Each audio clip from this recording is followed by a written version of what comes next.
रामायण एक ऐसा महाकाव्य जो पीढ़ी दर पीढ़ी हम जैसे आम इंसानों के लिए एक ज्ञान का भंडार साबित होता है। काफी समय से चलती आ रही कर्म और अधर्म की इस लड़ाई के बीच सत्य के होने का एक प्रतीक है। एक ऐसा प्रतीक जो हमारे अंदर एक विश्वास जगाता है कि अंधेरा चाहे कितना भी घना क्यों ना, अगर आपका मन सच्चा है तो आप जरूर विजय होंगे। हम सभी लोग रामायण की इस मान्यता पर यकीन करते हैं, तो वहीं बहुत से लोग इस महान इतिहास को सिर्फ एक कहानी मानते हैं। अब ये कहानी हो या सत्य, एक बात तो तय है कि आने वाली हर एक पीढ़ी के लिए ये जीवन को जीने का एक नया तरीका जरूर सिखाता रहेगा।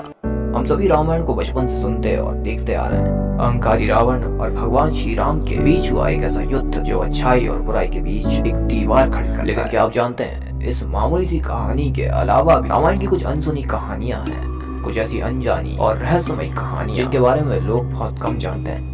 जैसे कि क्या आप जानते हैं कि लक्ष्मण रेखा का ओरिजिनल वाल्मीकि रामायण में कोई जिक्र ही नहीं है। जैसे कि अगर श्री राम भगवान विष्णु के अवतार थे, लक्ष्मण शेषनाग के अवतार थे, तो शत्रुघ्न और भरत किसके अवतार थे? और क्या हो अगर मैं आपसे कहूँ रामायण में घटी ये पूरी घटना, इन सब के पीछे इस पूरी घटना की क्रियाक्रम का रचयिता कोई और ही किरदार है, जिसके बारे में जानने के लिए अंत तक बने रहे। तो आइए जानते हैं रामायण की 5 कुछ अनसुनी कहानियां।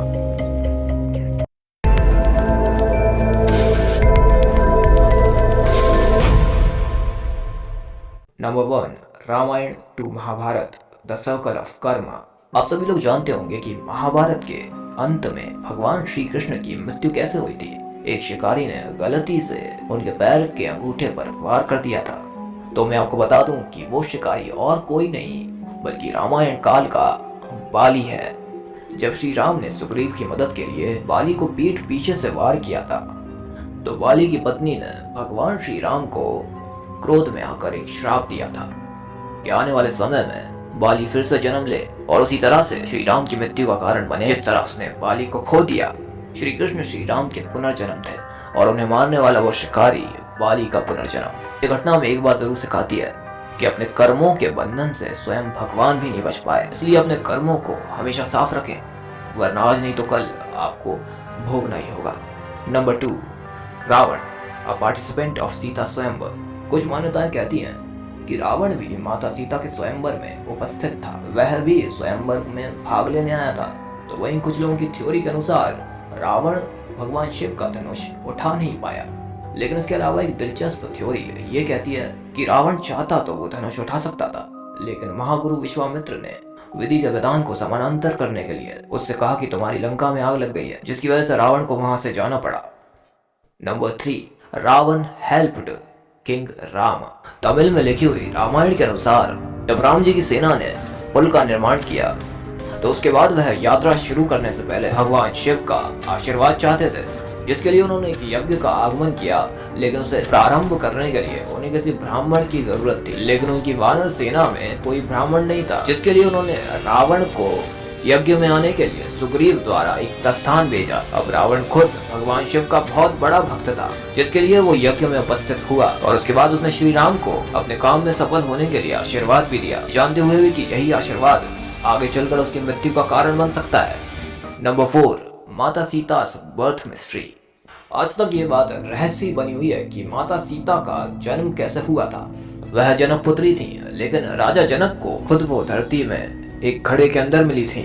लेकिन अद्भुत रामायण में जिस बात का वर्णन है वो बात आपको जरूर चौंका देगी। अद्भुत रामायण के अनुसार माता सीता रावण की पुत्री थी। कृष्णमत नाम के एक ब्राह्मण हुआ करते थे, जिन्होंने माँ लक्ष्मी को अपने पुत्री के रूप में पाने के लिए तपस्या करी।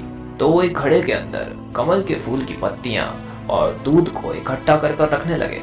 तो वहीं कुछ समय बाद रावण उनकी कुटिया में आया। जिस वक्त वो तपस्या कर रहे थे, रावण ने एक एक कर वहां के ऋषियों को मार कर उनका रक्त उसी घड़े में भर लिया। बाद में वो घड़ा रावण ने मंदोदरी को सौंप दिया और कहा कि इसे संभाल कर रख देना, और मंदोदरी ने जिज्ञासा में आकर वो घड़ा पी लिया। के चलते कुछ समय बाद मंदोदरी की कोख से माता सीता पैदा हुई और रावण ने उन्हें उसी घड़े में जमीन के नीचे दफना दिया। और वहीं कुछ समय बाद राजा जनक को उसी जगह पर माता सीता प्राप्त हुई। नंबर 5 पे आने से पहले रामायण से जुड़े कुछ सवाल हैं इनका जवाब आप हमें कमेंट में ज़रूर बताएं। सबसे पहला सवाल कि अगर श्री राम भगवान विष्णु के अवतार हैं, लक्ष्मण शेषनाग के, तो भरत और शत्रुघ्न किसके अवतार थे? दूसरा सवाल, अयोध्या की एक राजकुमारी भी थी, यानी कि राजा दशरथ की बेटी और श्री राम की बड़ी बहन, आखिर उनका नाम क्या था? वनवास के समय श्री राम, माता सीता और भाई लक्ष्मण किस जंगल में ठहरे थे? इन सबका जवाब आप हमें कमेंट में ज़रूर बताएं। नंबर 5 पर जो अनसुनी कहानी आती है वो रामायण की पूरी कहानी को पलट कर रख देगी। Number 5, it's Shurpanakha all along. असल में रामायण बुराई पे अच्छाई की जीत की नहीं, बल्कि शूर्पणखा के बदले की कहानी है। वो बदला नहीं जो उसने श्री राम से लेना चाहा, वो बदला जो कि उसने खुद के भाई रावण से लेना चाहा। असल में शूर्पणखा ने किसी को बिना बताए दानवों के राजा कैलकई से शादी कर ली थी, जो बात रावण को पसंद नहीं आई, जिस वजह से उसने कालकई का वध कर दिया और बदले की आड़ में शूर्पणखा ने एक प्लान बनाया। वो जानती थी कि श्री राम स्वयं भगवान विष्णु के अवतार हैं और रावण सिर्फ एक ऐसे देव के हाथों ही मारा जा सकता है जो इंसान के रूप में आए हों, जिस वजह से उसने रावण को श्री राम के खिलाफ भड़काया और इस महायुद्ध की पूरी रचयिता शूर्पणखा थी।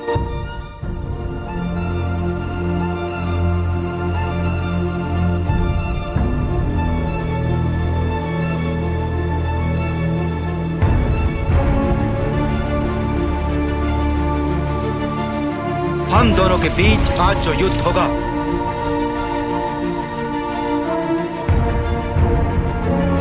उससे अंत हो जाएगा बुराइयों का। तो ये थी रामायण से जुड़ी कुछ अनसुनी बातें।